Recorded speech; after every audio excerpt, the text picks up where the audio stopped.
LaRocco, who would go on to dominate, winning 13 of a total of 24 motos. As you might imagine, the close competition through the first half of the season between the two Kawasaki teammates would lead to a lot of frustration. And that frustration came to a head in the sixth event of the year at Redbud, Michigan. Round 7 moved on to Unadilla, and that meant disaster for Kedrowski. A broken right ring finger effectively ended his season and handed the #1 plate to Mike LaRocco. The only surprise in 94, John Dowd with 2 overall victories. So the question is, in 95, can anyone defuse the rocket? We'll find out next on Speed World.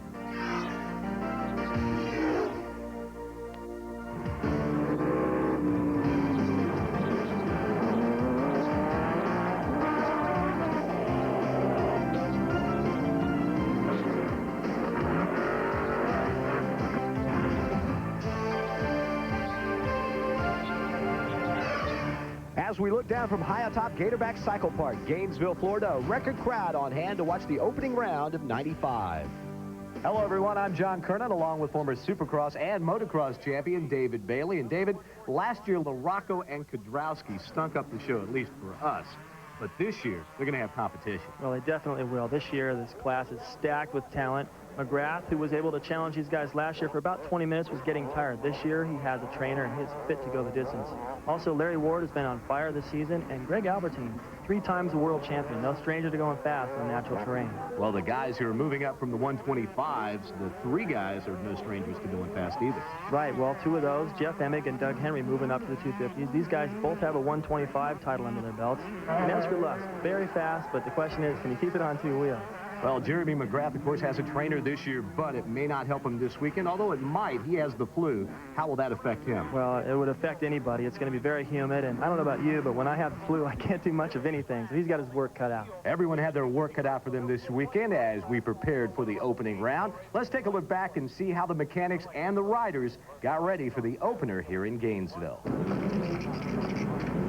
That's a big jump. The way it's going to get really rough in that, I think it might pay off to have this offset. It's a lot bigger. You know, come from a Supercross, go to a national, and then Daytona is really not a national or a Supercross. It's its own identity, so things get real weird. Sunday, 102 fever for 3 days straight. So I was in bed all week. On the front forks. Then if it rides up too high, we can just drop the forks down a little bit more. Guys are carrying 1 motorcycle this year, and between Supercrosses and Nationals, they have to make changings of settings, which could be suspension, power, pipes, carburation. So there's pretty much no time for these guys other than maybe 6 hours a day for them to sleep. The rest of it's either driving or working on motorcycles. Yeah, it's not that much stiffer, but it's a little more confident. I think you might like that other one better. Yeah. Even before we had that other little goodie on it. One time it sputtered a little bit when I landed, and then I turned and started coming back and like shifted up, and it started to sputter again. Supercross, it's short bursts, you know, you're doing timing jumps, it's the little things, but outdoor you're at the meat of the power band. You got a much longer power band. They keep on the gas a lot longer period of time. The terrain is different. You have a lot of kicking bumps. You know, if you don't have that control, I mean, a second a lap you can lose. Well, the preparations are almost over. The riders will be up and on the line in just a few moments. It is an absolutely gorgeous day here at the Gatorback Cycle Park as we get set for the opening round of 1995. Let's take a look at the Suzuki track map. Well, the track here in Gainesville every year gets harder and harder packed. When I raced, it was very sandy. The area that we're highlighting here for you is the big sweeper. You can see how hard packed it is and how slick it is. The rider going down right there, another rider going down. That's that power band I think Mike LaRocco Sr. was talking about. You have to be able to deliver that power smooth so you don't slide out like that. This is the big elevator, they call it. This is actually a double jump. Our cameraman, Rich Taylor, is giving you a look at what it's like to ride through there. The riders in the race will be jumping that. 5th gear wide open. It's probably 50 miles an hour, and you got to make a corner right at the top. And as you wind back around towards the finish, you go over a plateau here in the main spectator area, and then you make this left and drop back down into the pit. As you come down the hill, you got to pick your line right there. Lots of ruts over this plateau, and you don't want to fade to the left or you're going to go for a swim. This is the final right-hander up to the finish line. See all the rocks in the corner, the dirt on the lens? This is what the riders are going to see. The guys in the best shape are going to shine today. This edition of ESPN Speed World is brought to you by Honda, defending champions and holders of the past 7 consecutive Supercross titles. Honda, come ride with us. Just outside of Gainesville, Florida, there you get a good look at Mike Kudrowski, who had a great first half of last year before injuring that right ring finger, but everything is fine for him this season, David. Let's take a look at the Suzuki starting grid. There you see the champion from last year, Mike LaRocco. Right, and the top 10 in the series from last year will get their choice to the starting line in that order. The rest will be seated on the gate as they come out of the qualifiers. Albertine, the 3-time world champion, very impressive this morning, David, in his qualifier with the win. Now, you see 20 names there where there are actually 40 riders. We're just highlighting the top 20. There you get a look at the 2-time 125 champion, Doug Henry. He's moving up to the 250s. McGrath here looks pretty serious. I don't know if it's serious or how am I going to get through this day with the flu. Yeah, a temperature of 102 most of the week. Went to the doctor, and someone asked him, one of the members of the media said, "What'd they do for you?" He said, "Well, gave me some medicine." Well, the only thing he's got going for him now is it's overcast. Not going to be as hot as it should have been. There's the gated drops as you get a look at the roost there, and this is the Honda helmet cam on Rich Taylor as they go into that first turn. Awesome start for Larry Ward on the inside. Greg Albertine right there with him. You see riders getting pushed wide and all this dust. I mean, it's very crucial to get a good start and keep your vision like this. Stay out of all this mess. Here we go down a 3-story drop in elevation. There you get a good look from Taylor's cam. And David, when you hit the ground right there, how hard is it to maintain control of that bike? Well, it's a big G-force right there, but the main thing is you want to land just before the bottom so you can still catch that downside and it's not such a force on you. You can't do that every lap.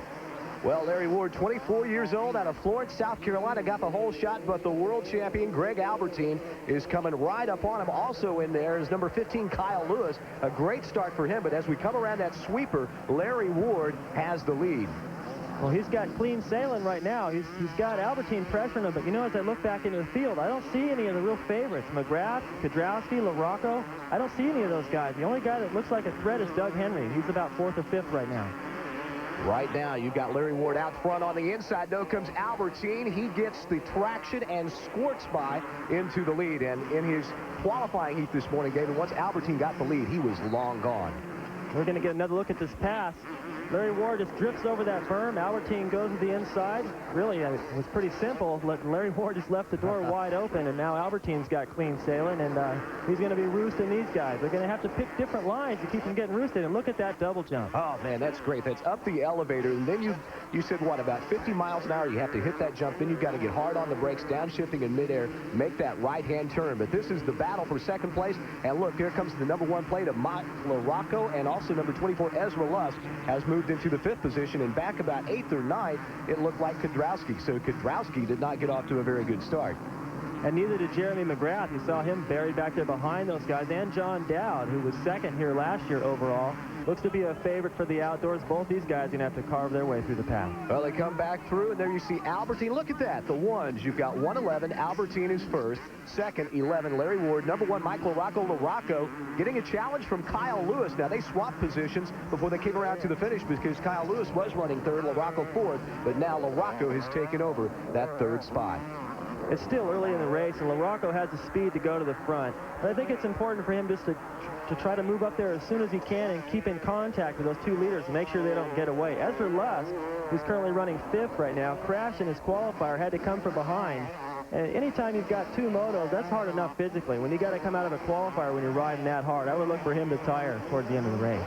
Someone who showed a propensity for not tiring but getting stronger as the motos wore on certainly was Mike LaRocco last year. Now we get a good look at Kyle Lewis riding the number 15 Yamaha, the Nolene Sizzler team. And there's the big sweeper where we saw on the helmet cam when you were describing the track. Look at that. He's taking a very easy line through there. You really have to be careful going through there or you're going to dump it, aren't you? Well, it looks like they just put a little bit of dirt on top of the street through there. I mean, it's just as hard packed as you can get. There's all these rocks that makes it really slick. If you drift out of that groove, you get into that stuff they call marbles, and it's real slick. We saw those guys go down on that helmet shot angle, and it's very slick. Now they get into some of the sandier soil. You see the berms there. They need all that speed they can get to come up here and jump this double.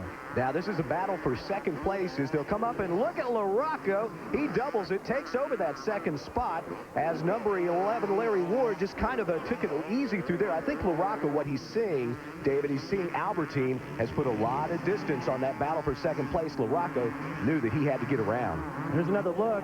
Larry Ward just decides he's not going to go for it, take the chance. LaRocco jumps it, but you see, he lands on the top, cases it, they call it. When you land a little short like that, the frame drags the ground. It takes a lot of strength to pull that off.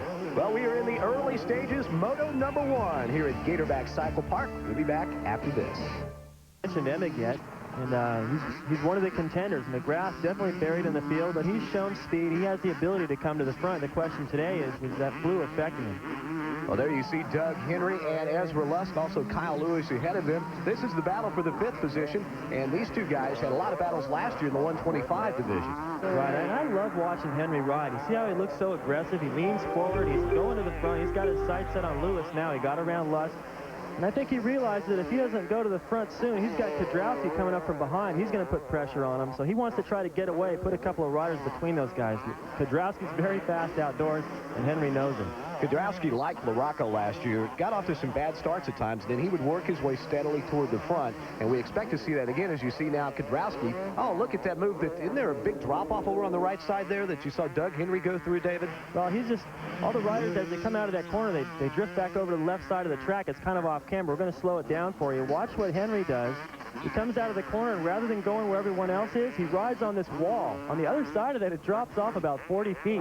But he's able to keep a straight line through there, and he saves a lot of time. Made up time right there on Kyle Lewis. And, you know, it just goes back to what I was saying about Doug Henry. I love to watch this guy ride. He's very creative, and in the Supercross series, he does things really a lot quicker than the other riders. A lot of times, McGrath is the first guy to do a tricky section. Doug Henry is. They learn from each other. He's bringing that to the 250 class now. Well, Doug Henry trying the inside as they come around the first turn. He doesn't get the bite, but he sweeps out to the outside, picking up some ground on Kyle Lewis. And there you saw Kudrowski has gotten by Ezra Lusk. Kudrowski running in that 6th position. This is neck and neck down that 3-story drop. Look at Doug Henry coming on the inside. Well, he just chops off that line from Kudrowski. He could sense him coming up the inside, and if he would have left the door open, Kudrowski would have taken it. And it surprises me how quick Kudrowski was able to close to the back of Henry.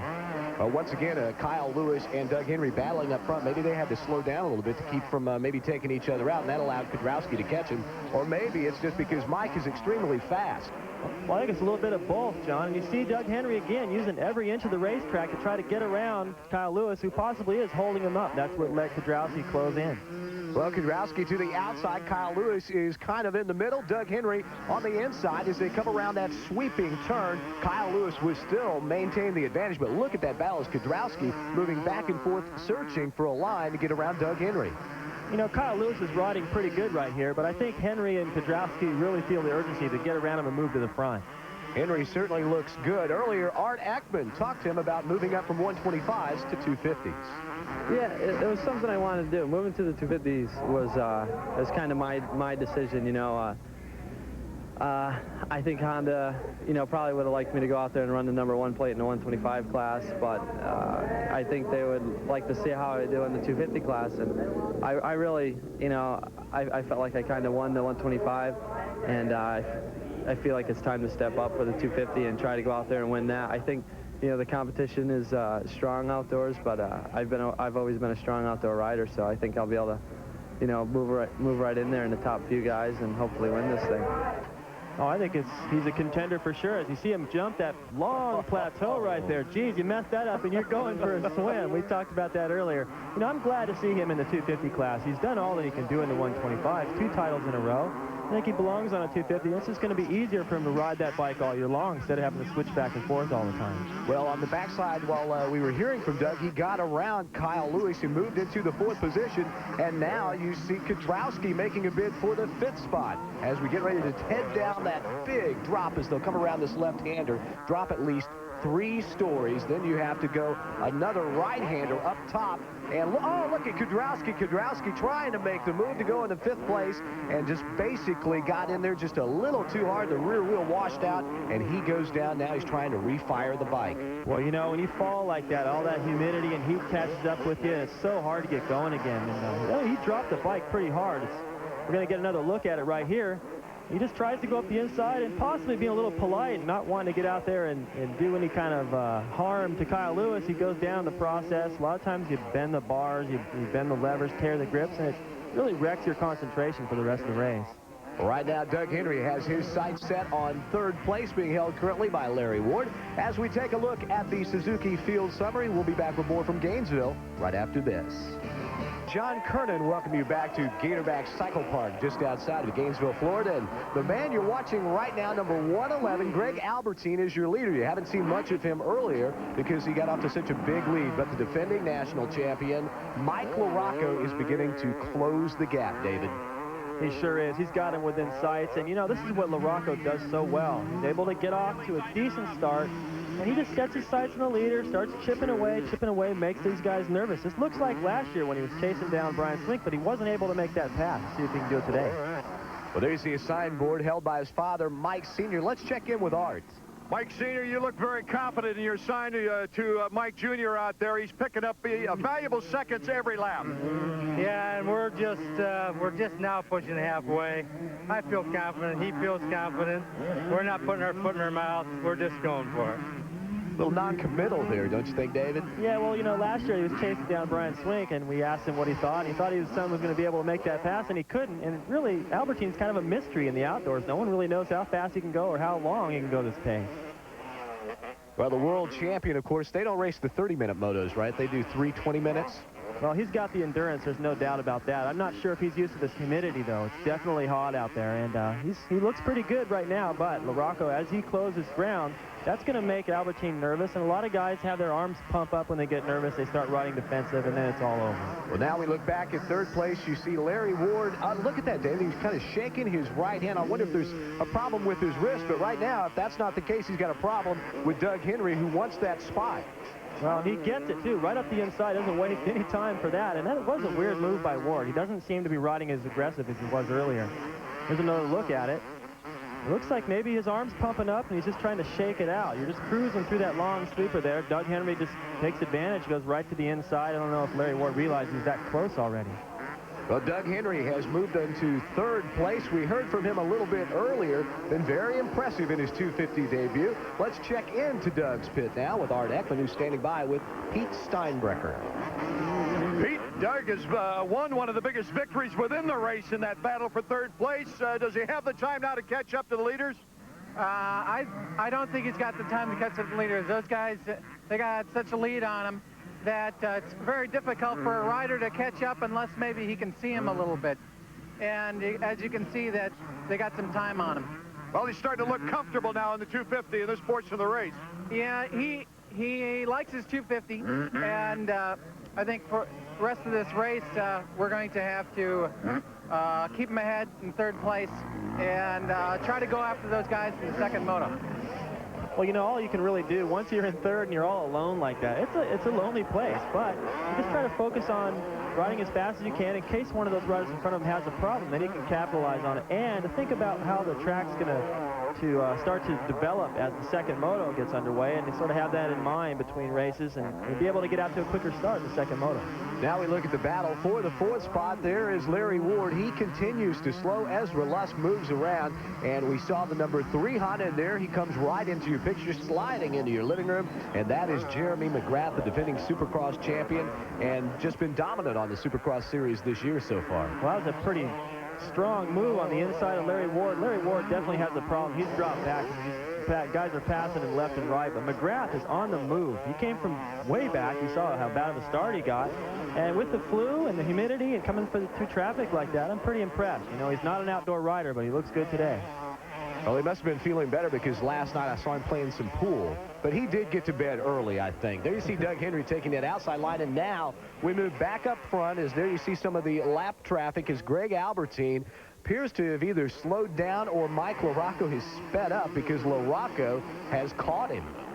You saw Albertine just kind of looked over his shoulder. There's no one where he was looking. The guy he needs to be concerned about is right behind him, and problems for John Dowd. That's that elevator. I can only assume he was trying to do that double jump and went down in the process. Must have endoed that thing, end over end, Dowd now, and you can see the lever's been on that bike. He's trying to get it refired, and I tell you what, doing an endo up there can do a lot of damage to the bike. We'll have to see how that plays out in the second moto. But now we've got a battle for third place. The Honda Red Rider teammates, Doug Henry, who is in third, is being challenged by Jeremy McGrath. And Jeremy this week sporting a new look. He shaved off his goatee. Well, it definitely cut down on his drag coefficient. Right here, he's reeled in Doug Henry. We mentioned just a moment ago, Henry was out there all alone, but McGrath on the move, closed the gap, and it looks inevitable he's going to get around Henry as fast as he caught up. We are in the closing stages of Moto number 1, and Albertine continues to lead it.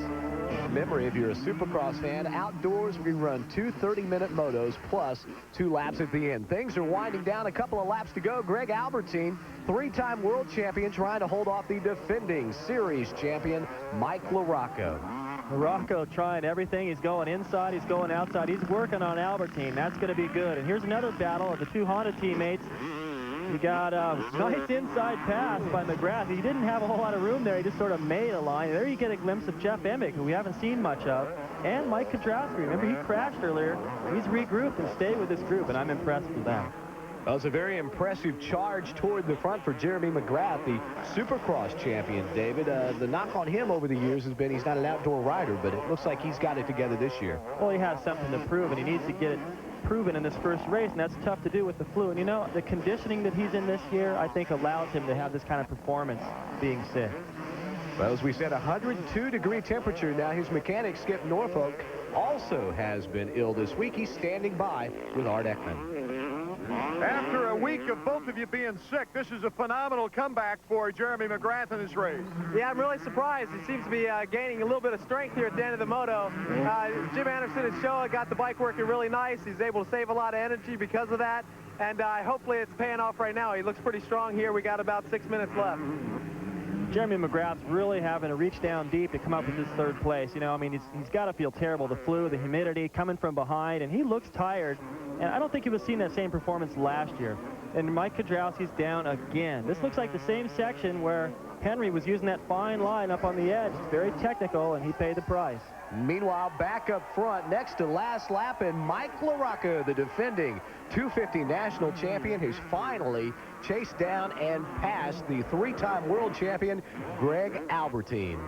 Well, it's an awesome plateau. You see all the air they're getting off it. Look at LaRocco. He's building all his momentum around the outside. Right there, Albertine missed a shift coming out of the inside. You know, when you use that rougher inside line, it's hard to maintain your momentum, and you're trying to shift in the middle of all those bumps. And that's where it looked like LaRocco's making up all his time and where he's able to make the pass. Well, the white flag out. We're on the final lap. Let's take a look at the pass for the lead.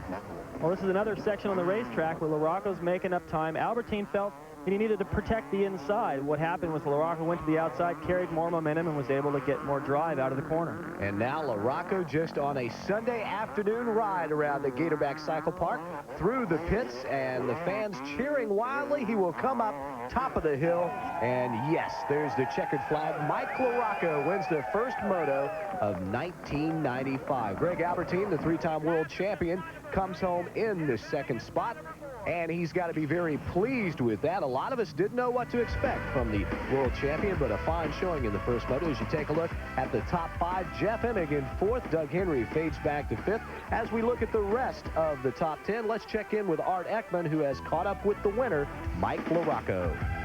Michael, an exhausting, great battle.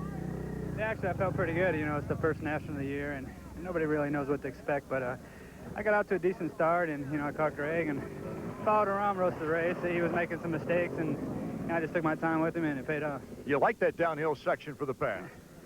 Yeah, I'll take it anywhere, really. I mean, the track's got some good ruts in it, so it causes mistakes, but I always seem to be in the way, so I'll take that one. Good luck in the second moto. Thanks. Greg Albertine swept around Larry Ward early in the first moto to take the lead. He held it until the next to last lap. He is standing by with Art. Greg, an outstanding battle for your first motocross battle here in the United States Series. Your impressions? Well, I'm a bit disappointed I didn't win. Mike was going really well. Pushed me right from before the halfway mark, and I give it to him. He rode like a star. I tended to get tired towards the end, and once he bossed me, I was just trying to see where he was quicker than me because he was gaining on me quite a few times. But he rode an outstanding race. I just got too tired. Gave you a good indication, though, for the second moto. Well, that's right. I hope I can get my fitness up a little bit and feel a bit stronger for the second one. And how about the ride by Jeremy McGrath, the Supercross dominator who comes in here with the flu? He finishes in 3rd place.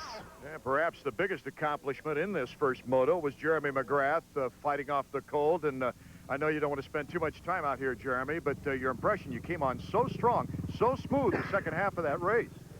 Well, I kind of got stopped up in the beginning. I couldn't ride really good, and was just trying to figure out the track. I was all over the place. It was so dusty. And then started gaining a couple positions and felt really good, and then just tried to be really consistent. I'm about 3/4 energy right now, so it's pretty, I got to be smooth out there. Well, even your mechanic, Skip Norfolk, wasn't quite as excited on the sideline as he normally is. He wasn't feeling that great either, but boy, you guys really put it together. Yeah, we both ended up getting the flu this week, and you know, it's a tough thing. It's not too good a timing, actually, for the first race here, but you know, it's just things you have to deal with. Can't tell when they're going to come. You showed where you brought it from this time, Jeremy. Nice Thanks. going. Thanks. Moto number 1 is in the books. We will be back very shortly for the start of Moto number 2. Flashback, 1984 Gatorback Cycle Park. David, you were here, so take us through it. Well, I rode the 500 class that day, and I remember watching this battle. Watch right here. Barnett takes Hannah wide. Hannah saving it, doing what he does best. He'll go on to take the lead for a little while, but number 17, Rick Johnson right there, catches him and passes him. Takes the first moto win, but he breaks a shock in the second moto, and Hannah takes the overall win. He said at the end, Johnson was faster because if you wait around long enough, those Yamahas will break down. Spoken like a former Honda rider. Well, we're getting set for the start of Moto number 2, but first let's pause for Ben Cheatwood and Jeff Stanton with this week's Honda Riding Tip. I'm Ben Cheatwood, and join me for the Honda Riding Tip is Jeff Stanton, 6-time national champion. Jeff, apparel's real important. Definitely, Ben. First, we're going to start out with a helmet. Obviously, lots of manufacturers that make helmets. Most importantly, DOT approved. Also, comfortable, firm-fitting helmet. Next, we're going to move on to the goggles. Same deal applies. Lots of manufacturers make the goggles. Most importantly, let's keep the sticks, rocks, mud away from our eyes. We're going to move on to the boots third. We need a boot with a nice, solid sole. So if we get our foot wrapped around a tree root or the foot peg, our foot gets underneath that bike, and we're not going to tweak an ankle. Going back to the 3 good basic parts for motocross apparel: boots, helmet, and goggles. The most important thing is every time you ride, wear your proper riding apparel. For Team Honda and Jeff Stanton, I'm Ben Cheatwood. Thank you, Ben. Well, we are getting set. There's the board. You see the riders on the line. Bikes are fired. We're just sitting here waiting. Kind of tense right now, the start of the second moto, isn't it, David? Well, you know, these guys don't get a chance to look at the track. That's the one thing I always remember, and it takes you a couple of laps to get into your pace and find out that it's that much rougher after the 125s have been out there. And the guys that are able to do that quick are the ones that will have a big advantage. There you see LaRocca, who won the first moto, is off quickly. Look from Rich Taylor's helmet cam, the Honda helmet cam, through that first turn. Oh, it's hard to tell what's going on up front. That's why you want to be up there, not back in all this mess. You see the vision starts to go, the dust, dirt. And if any of these riders go down, you're right in the middle of it.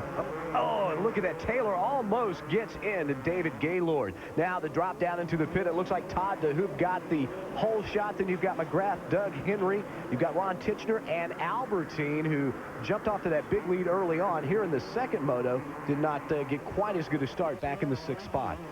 Well, we'll see how good Albertine is at carving through the pack, but right now McGrath has got the start he needs. He said he needed to save energy, and he'll be able to do that with this good start. He's got to get around to Hoop, though. He's got to do it quick. Well, right now he's got to worry about his Honda factory teammate, Doug Henry. Henry making a move on the inside as he will sweep around McGrath, take over the 2nd spot. Meanwhile, Todd DeHoop, the Honda of Troy rider, out in front of Doug Henry, but he slips a little bit to the wide side. Henry on the inside.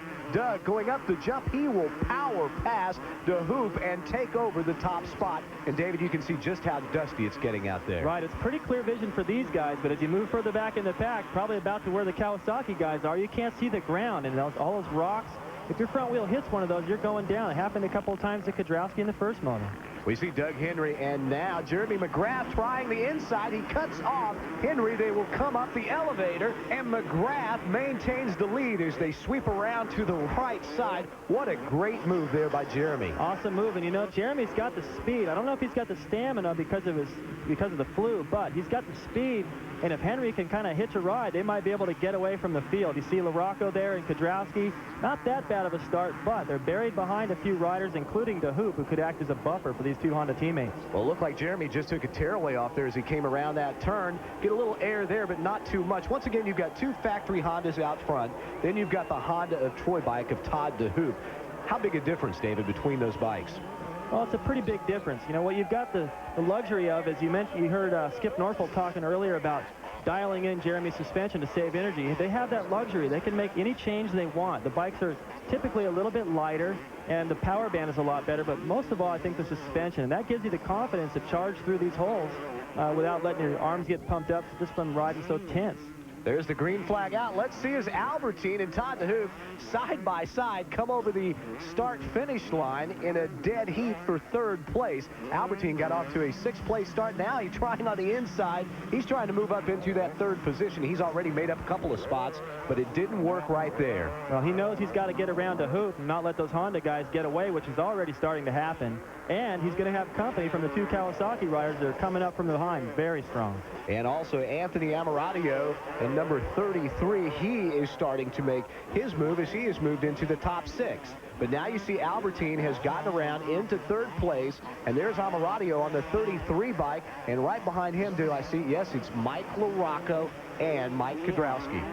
All these factory bikes trying to move around the privateers.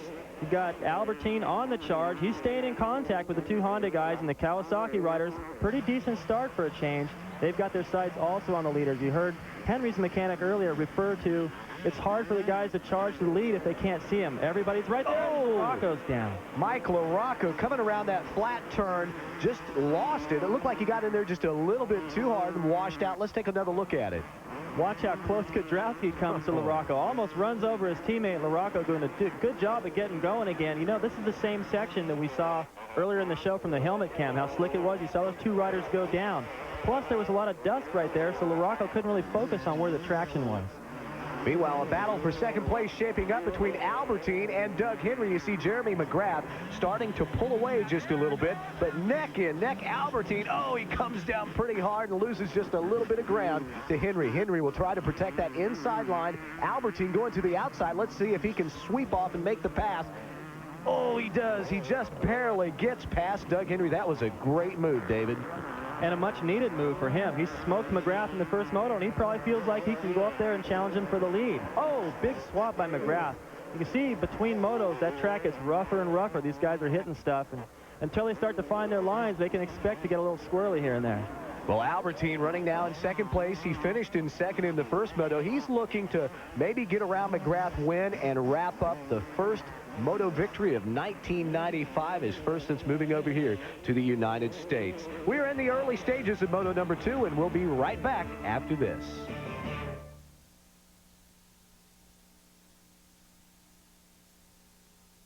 Back Cycle Park, you're looking at Mike LaRocco, who has fallen early on in moto number 2, and he has dropped back in the pack. He's having to work his way up.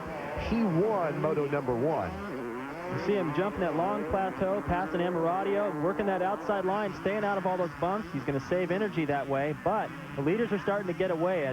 I think he still looks pretty strong after that crash, but that sure can take the wind out of your sail. Well, it doesn't look like he did any damage to the bike. He was able to get the bike up and going very, very quickly. Right now, he's slowly dicing his way through traffic as he tries to chase down the leaders and try to get back into a position to come away with the overall victory for today. Now, the leader back up front is Jeremy McGrath, and let's check into his pits where Art Ekman is standing by. Skip, a great start. What did you do between motos to settle him down and get him some rest? Well, I just got him cooled off and get his lungs cleared out and kind of just keep him relaxed a little bit. And just kind of went together and said, hey, we got to get a better start so you can get out front. Hopefully after the end you get a little time in and you can rest a little bit, turn the moto. But Albie's on him right now. Kedrowski's back there. LaRocco looks like he's coming on, so it's going to be a long 30 minutes. And what McGrath has going for him right now is that these guys dicing for second, they're sort of riding defensive and possibly slowing each other down. That's allowed McGrath to sort of check out. He's going to need a big gap when LaRocco and those guys catch up. But right now, Albertine has gotten around Doug Henry. Well, I spoke too soon. Something happened to Albertine right there, David. He slows way down. He had moved around into the second spot, and apparently he's got some kind of a problem as he slows down. You see Kedrowski and now LaRocco, who's finally moving into your picture. But Doug Henry is in second. Let's check into his pits with Art. There's so much competition out there this year. One little mistake, and boom, they take advantage of it. And Doug this time took advantage of number 111. Yeah, I think Albertine's having a hard day. I believe something's wrong with his bike. I think he missed a couple of gears, but that's okay for us. We're going to take advantage of whatever we can get. Well, if he's right there and Jeremy should wilt, Jeremy hasn't been feeling that well. Well, Jeremy beat him in the first moto, so I'll look for Jeremy to be pretty strong, but, you know, I'll just have to see what I can do to get my rider going. Right now, Henry's in second. Third place belongs to Albertine, but Kedrowski closing in on him. And before we talk to Pete, I'd made the mention it looked like might be something wrong with Albertine's bike. What do you think, David? No, I think he still looks pretty good. Nothing appears to be wrong. He's getting sideways. I thought he might have had a flat there a minute ago, but I think it's just the lines he's choosing. He's hitting all the holes, and, you know, he's missed a couple of gears that way. Well, let's check into his pits and see if there is, in fact, a problem with Art Ekman. Ian, is there something maybe wrong with the bike? I'm not 100% sure, but he didn't jump that big jump there at the back on the last lap, but he's just jumped it now, so maybe he missed a gear or something. I'm not 100% sure. I'll see now when he comes by. Another great battle in your hands. Yeah, that's for sure. Right now, Ian's rider, Albertine, is running along in the third position ahead of Mike Kedrowski. And, oh, look at that. The Kawasaki of number 1 Mike LaRocco has pulled it over, David. I wonder what the problem is. Well, by that gesture he just made, I think he's out. He's not going to finish this moto. What a bad break. Winning the first moto, he's going to drop 25 points right here, and probably one of his toughest competitors, McGrath, is out there leading it. That's got to be possibly the championship down the tubes right there. Yeah, but it's still too early, isn't it? I mean, if you're going to have bad luck or a problem like that, look, they're picking up the front wheel, dragging it off. I wonder if there's a problem with the hub, the spokes, or... He could have broken the front wheel. I mean, it's got to be something to do with the brake, or he's broken the front wheel completely. The track is just so hard packed, and all the bumps are really sharp. And there's a couple of places where if you come up short or just on some of those drop-aways, it puts so much force on the bike. And, you know, it's really unusual for guys to break down these days, but it happened. Well, he won the first moto, so he gets 25 points for that. He's going to miss this. That's no points as we see the dejected Mike LaRocco, the defending national champion, walking slowly back toward the pit area. But like I said, this is the first race of the year. If you're going to have something like this happen, I guess you want it to happen early. You certainly don't want this to happen at the end. And there you get a look at Yamaha independent rider Brian McElroy out of Ridge Manor, Florida, as he says, come on, guy, hop on my bike and I'll give you a ride back.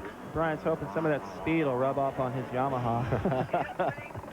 Well, this is disastrous for LaRocco. I remember in 1985, I was dicing with Brock Glover the last lap of the first moto, and I crashed at the bottom of that hill right there, right before the finish, and was unable to finish the moto. So I dropped 25 points right away. And the rest of the season, I was playing catch-up and basically handed the title over to Brock Glover. Well, these three riders trying to play catch-up to Jeremy McGrath, your leader. You're getting a look now at Mike Kedrowski, who has gotten around Greg Albertine and moved into third place. Doug Henry, the Honda rider, continues to hold down the second spot. And as you take a look at the Honda field summary, we'll let you know that we will be back with the closing stages of Moto number 2 after this. Ford McGrath number 1, Henry number 2, and the number 7 bike of Mike Kedrowski is making a run at Henry to try to move into the second spot. He sweeps along, gets the drive up the hill, and he just made that look easy, David.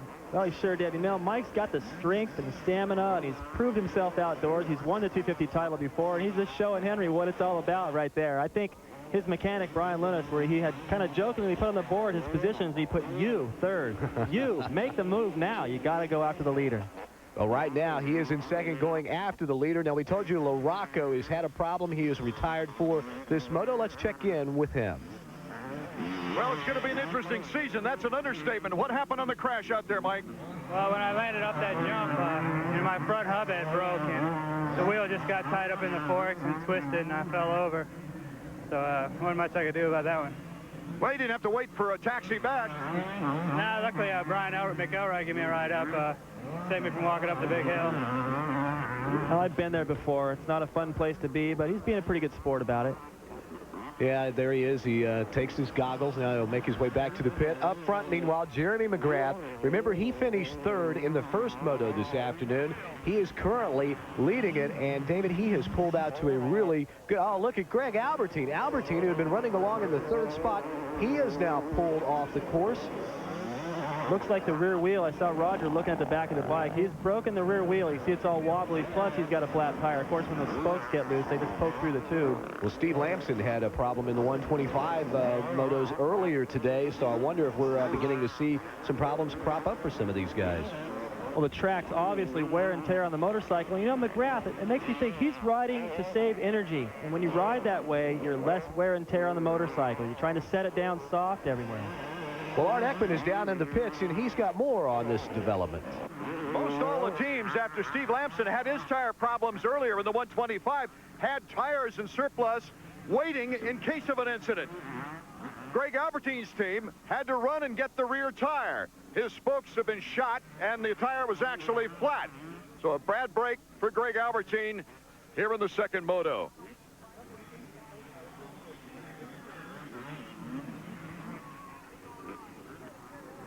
Greg, where did it happen? I think on the big jump, just going down into the quarry. It's absolutely massive, and it's getting pretty rutted up there. So the impact was what just blew it, is that it? Well, I don't know if I got the puncher first or the spokes broke, but for the last couple of laps, I could notice it. Well, here's a close-up look at that wheel. You can see it's shot. All the spokes are broken, a flat tire, and what a break from McGrath. These two guys were the only guys that really proved the speed, LaRocco and Albertine, that they could beat McGrath. Now they're both dropping 25 points to him. Let's go a little further back in the pack. You've got John Dowd on the outside. You've got Todd DeHoof there, neck in, neck into the turn. They may have touched just a little bit, and John Dowd goes down, but he gets right back up. He's lost, what, about 2 spots there? I think he only lost a couple of spots, but now Kudrowski's down again. Oh, man, what a rough day for him. He's been down on the ground quite a few times. I don't think he's going to want to put this behind him, but still, you know, in terms of position, he's not that far back, having a pretty good day. Not too bad a day while his teammate, the defending national champion, sits on the sidelines after winning Moto number 1. Moto number 2, he had a problem. Greg Albertine, who finished second in the first moto, is also on the sidelines. As you take a look at the Honda field summary, we will be back with the finish right after this. This edition of ESPN Speed World is brought to you by Honda, defending champions and holders of the past 7 consecutive Supercross titles. Honda, come ride with us. We are on the final lap at Gatorback Cycle Park as the first race of the outdoor season coming to a close. Jeremy McGrath, David, with the other 2 riders, with Albertine and LaRocco on the well. We've got another rider down, and I believe if we can get a look at the number plate, it looks like Phil Lawrence. Yeah, and this is the top of that elevator, so I don't know if he went down in the corner or tried to jump that double and ended up all the way up here, but he doesn't look very good right now. No, he looks like he's shaken up. Hopefully he wasn't hurt very seriously now as one of the workers talking to him. But getting back to McGrath, what a way to start the season for him. All he has to do is hang on, and he will get the overall victory. Well, it's going to be his first 250 outdoor national win, first one of the season, and I think he's proved to everyone that he has arrived and he is a contender for the national title. No Natnack. I'm kind of disappointed. Well, he's got the flu. You got to remember, he probably didn't feel too good. He's got to be happy with his first outdoor win, though. He's got to be very happy with that first outdoor victory of the season, and that's going to give him quite an advantage over the 2 guys who appear to be fastest in Moto number 1. There's a look at your results for Moto number 2. Kudrowski rallying for that second-place finish. As you look at the rest of the top 10, Art Ekman is with Jeremy. Well, I think incredible is many times overused, Jeremy, but you really wanted this first national outdoor, and you wouldn't let that cold, you wouldn't let the flu get in the way. Well, I was on the couch all week. Maybe it helped me not riding so much. I don't know. I didn't know how strong I'd be. I felt kind of weak going to the starting line, but I just got a good start and started riding, just had a good pace, and no one was catching me. I was pulling away. That was amazing, too. You were pulling away from a very fast, tough pack behind you. Yeah, there was a lot of guys on my tail there for a while. And the start is crucial. I mean, something I got that time, and I was fighting bad for it. How big is this first moto, or I should say your first victory in the outdoors? Well, you know, I think once again I proved everyone wrong. Everyone always doubts me, and you know, I like to come out and ride and put in a good showing, and it makes it all that much more sweeter when I win the first national. Now it's got all these guys thinking, and it's got me and my trainer, Gary Semix, on top of the world. Of course, Jeremy's on top of the point standing as well as the overall results after the first event of 1995. Mike Kudrowski is second. He was fourth after this event last year. Let's check in with Mike Kudrowski, who's with Art Ekman. Oh, Mike, your impressions now after the first outdoors.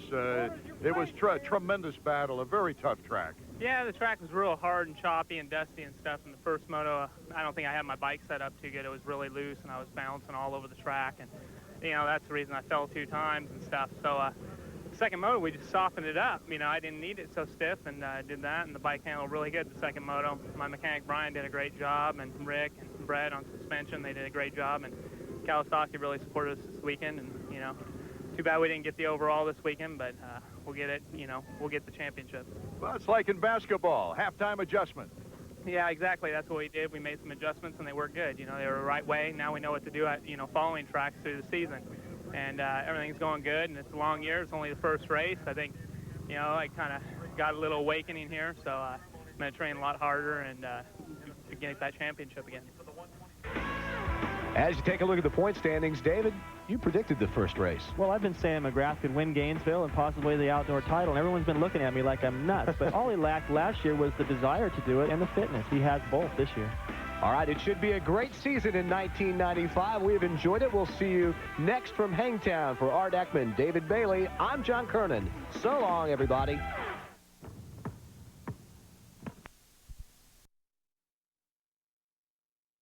Throw a lot of bodies at you. We haven't even talked about Lee Wilson, Darnell Robinson, 2 more 6'11" guys that they can throw at you. They have great coaching in Nolan Richardson, and he gets that team to play hard. Again, if the officials let Arkansas play, if they let Arkansas get in the traps and take the ball away from their opponents, Arkansas will win the national championship. All right, nobody picking UCLA. No surprises there. Well, I'll pick you, Jim Herrick. Somebody has to here at this desk. Thank you very much for watching, and we will see you in Seattle. Good night from March Madness.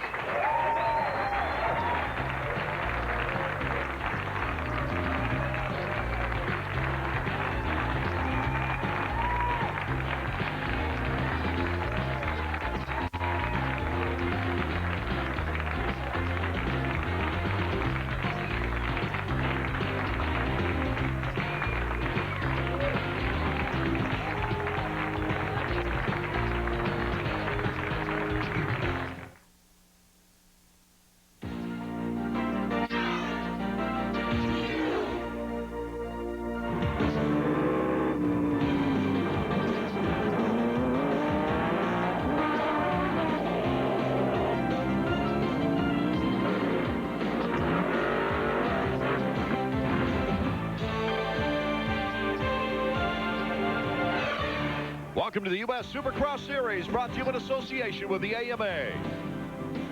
Hello, everybody, and welcome to Round 5 of the U.S. Supercross Series. I'm Art Ekman, along with former Supercross champion David Bailey.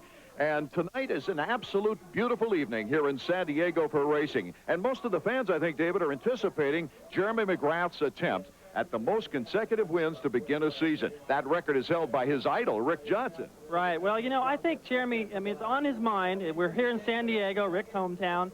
But I think he likes to take these races one at a time. However, the most races consecutive in a season is 6. Probably got his eyes more set on that. And the 5 will come natural. I anticipate Jeremy being able to win every single race. It's a good possibility. There are very few people in the United States or the world, for that matter, that know how to compete with Rick Johnson more than you did. You did for so many years. Well, Rick's tough. You know, nobody bothered me as bad as Rick Johnson. When he's behind, he shows you a wheel. You start to get nervous.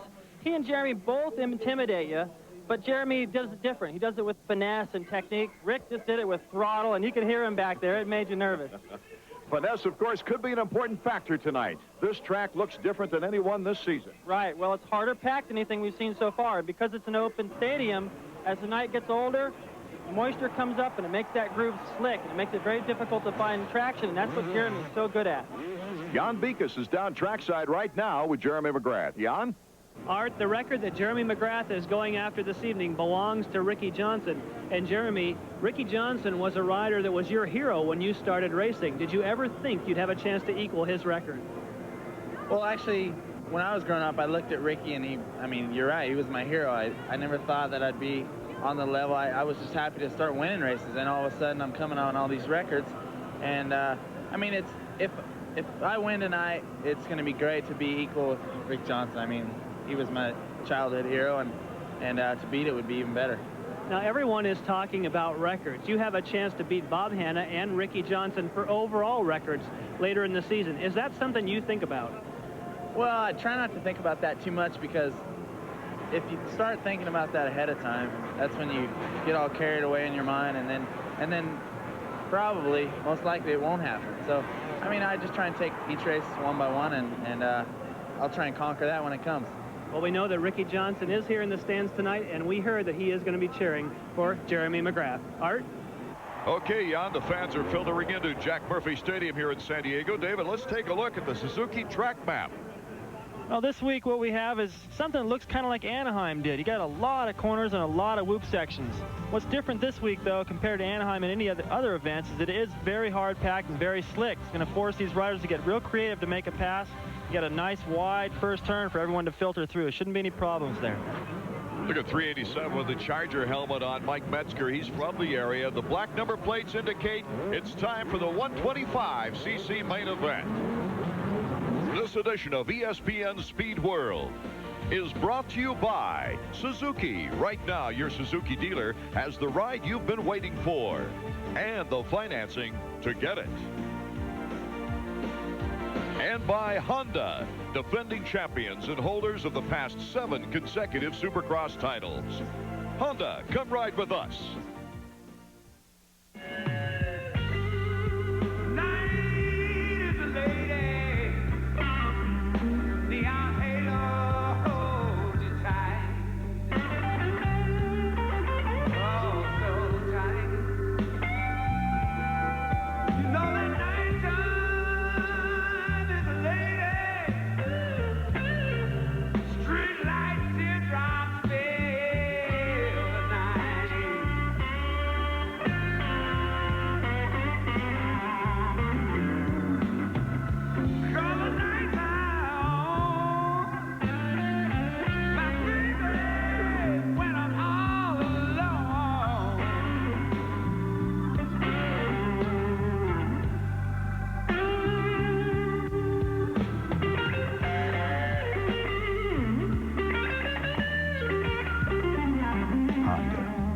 Ride with us.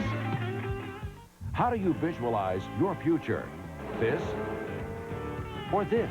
Call Motorcycle Mechanics Institute and get on the fast track to success. Endorsed by all 5 major manufacturers, the MMI professionals will provide the technician training to give you control of your future. I'm currently in charge of Team Suzuki Yoshimura's Super Sport program. I wouldn't be here today without MMI on my resume. Call Motorcycle Mechanics Institute now to train for your future. Jumpin', jammin', smashin', crashin', floorin', soarin'. Experience the high-flying world of Supercross like never before. Call now to order Supercross Thrills and Spills, the video that captures the highs and the lows of the world's top riders. Endless Endo's roughest rivalries, biggest bloopers, and fantastic finishes. Can't miss action for the can't miss price of $19.95 plus shipping and handling. Call 1-800-225-5222 and order Supercross Thrills and Spills. All major credit cards accepted. Call now. Number 1, the defending 125 Western champion, Damon Huffman. He's 3 for 3 on the season. Stated that his last season in 125s, he wants to sweep them all, David. Well, I think last year he was in a title situation where he tried to ride a little bit smarter in order to win that title. Now he's got the confidence. He wants to go and win every single race, and he's won them all so far. Hopefully Ryan Hughes, who lives near here, can challenge him like he did last year, winning this race as we take a look at the Suzuki starting grid. Chad Pedersen, Mike Metzger, Corey Keeney, Ryan Hughes, who crashed in the heat race but battled back to 3rd. Watch number 41, David Pingree. He's shown fast this year. He's getting faster every race, and he's learning from these guys, and it won't be long before he runs up front. Possibly he could pick up a win here tonight. He's been going faster and faster every week. Pingree has had some trouble with starts, and this is always interesting because starts are so important in Supercross. The gate is down. The battle for the whole shot underway. Clowers and Pingree to the outside. Look at number 1. Slowed down. Took the inside route. Now accelerates. Damon Huffman out in front. That was awesome. You know, Huffman saw the whole thing developing, and he was able to stay on that inside groove and just take the line away from those guys that drifted wide. And it looks like we might have that rivalry between the Western 125 two top riders, Huffman and number 9, Ryan Hughes, 1 and 2. Well, they've gotten away clean 1-2 in a few races this year, and I keep thinking this is going to be the battle, and it hasn't turned into it yet. Hughes has got to keep the pressure on Huffman. He's always able to get away, and that demoralizes Hughes. Now he's got problems with Decker coming up from the rear. And look at Pingree. He cased it, but kept it alive, David. Well, he just got too close to that hay bale right there, and well, that really could have thrown him out of things. And here's another look at it. You see how close he was. He hits it with his right leg. Boy, it looks like if anybody else would have gone down. This kid is so strong and determined to keep it on 2 wheels. Huffman, the great start out in front, but here's the real battle for second place. Ryan Hughes, number 9, followed closely by number 27, Team Suzuki's Craig Decker. Well, Hughes has got problems here right now because you can see the way the track's designed, because it's slick. If you go to the outside, the guy can cut to the inside. If you go to the inside, he goes wide and picks up momentum on you. You can see Decker's just working on him. He's going to make the move right there. Yes, Decker taking second place away from Ryan Hughes. And in the process, he's able to jump that triple, and Ryan can't. Now he's got trouble with Pingree coming up from behind. This is the problem Ryan's been having. Started at Anaheim, went through to Seattle. He just can't get fast enough away with Hughes in those first couple of laps, and then he's forced into riding more defensive. Decker in second, Hughes in third, but Pingree right on his tail and looking quick. Yeah, Pingree looked good in practice. He's been pretty spunky all day, and he's jumping everything. His rhythm looks pretty good, but you know, already you can see that the 2 Suzuki riders have pulled away. They're not even in view of our camera right now. It's going to be these guys have their work cut out to make that time back up. Well, Ryan trying to get back close, though, to Decker. He crashed in the opener at Minnesota and then came back for a 5th in that race. Really showed some good speed coming back into it. Right. Well, he did, but, you know, a rider the caliber of Ryan Hughes should be able to carve through that traffic and get up to those fast guys, and most of the fast guys finished in front of him. I don't think he's having the season he would like to have, and he's admitted that he's not a real technical, loose Supercross type rider. He definitely likes the outdoors more, but he's got to get up in there and start challenging these guys. Chad Pedersen progressing well each week. He's now in 5th. When I started losing my hair, it bothered me so much I became obsessed with it. But after going to the Bosley Medical Group, the results I've gotten are fantastic. It's like a bad dream that is over. If you're considering the natural and permanent solution to hair loss, remember, choosing the right hair restoration physician makes all the difference in the world. You want to look natural. You don't want to look artificial. You don't want anybody to ever know that you had a hair transplant. That you can get from a good artist like Dr. Bosley. Today, we're able to help many more men than we could 15 or 20 years ago. We've developed micrografts, mini-grafts, and varigrafts so that we're able to restore a head of hair that's virtually impossible to detect. Get this new guidebook and video, then get a free personal consultation at the Bosley Medical Institute. We're ready to help you make what could be the most important self-improvement decision of your life. Mucho Machismo. 4 champions put it all on the line in a 4-star night of title fights. After outpointing Michael Carbajal in 2 brutal battles, Chiquita Gonzalez takes on #1 contender Jesus Zuniga. After overpowering Kevin Kelly in a stunning upset, Alejandro Gonzalez faces Luis Espinoza. Fernando Hernandez takes on the ultimate showman, Mauro Paez. And Daniel Jimenez squares off against Marco Antonio Barrera. Live on pay-per-view. Call your local cable company to order.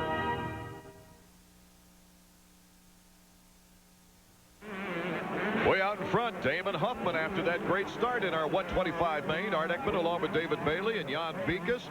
Huffman joined Team Suzuki back in 1993, had 4 wins his first season. This kid's been really good ever since he was a youngster. I've heard about him on mini bikes, and he's really stepped up to the plate and become a great rider. And the few times he's had a chance to ride on the 250 overseas in Japan and different places like that, he's done really well. I think everyone's anticipating him jumping on the 250s, and I can't wait to see him get in there. I think he could challenge McGrath. He's got good size. Well, the size is good. He makes it work for him. He's fast to the whoop-de-doos, but he's very technical. He's a lot smarter than some of the other riders out there. I think, you know, part of that is he really should be on a 250. But Suzuki has elected to keep him in the 125, show off his #1 plate, have him win the title again, and he does get to ride the 250s on the East Coast if he chooses. Damon Huffman way out in front as we take a look at the Honda stopwatch, and you can pick out your favorite rider.